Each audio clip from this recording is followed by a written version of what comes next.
Alors, le FMI vient de dévoiler ses nouvelles prévisions pour 2013. Mauvaise surprise puisque c'est un monde sans croissance que nous prédit l'institution de Washington pour l'an prochain.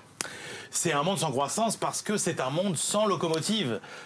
Il n'y a plus personne pour tirer la croissance mondiale. Dans les pays anglo-saxons, États-Unis, Royaume-Uni, eh bien, on se serre la ceinture pour se désendetter, pour digérer les excès financiers commis dans les années 90 et les années 2000. Les pays asiatiques, eux, qui tiraient leur croissance des exportations, notamment vers les pays anglo-saxons, eh ben, ils n'ont plus de clients, donc leur croissance ralentit aussi. Et puis alors en Europe, victime à la fois de la crise structurelle et de l'hyper-austérité budgétaire, la croissance est quasiment nulle. Dans ce paysage, le FMI, qui quand même révise toujours après la bataille, ça arrive toujours très tard, ces révisions, prévoit qu'un maigre 0,4% de croissance pour la France. Ce qui est intéressant, c'est que le FMI est toujours trop optimiste et qu'il est beaucoup plus optimiste que notre gouvernement qui, lui, se maintient toujours avec son 0,8% pour l'an prochain. Et 0% de croissance selon BFM Business. Alors quand on regarde ce que dit le FMI, exactement, il précise qu'il faut faire bien attention à ne pas enclencher le cercle vicieux récession-austérité. Il faut véritablement réenclencher la croissance.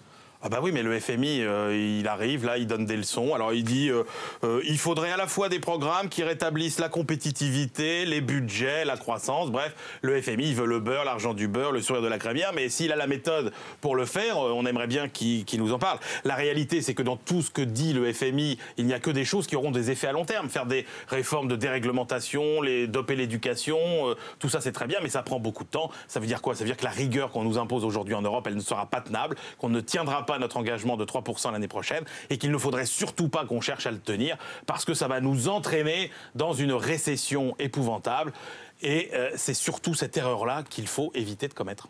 Merci Manuel.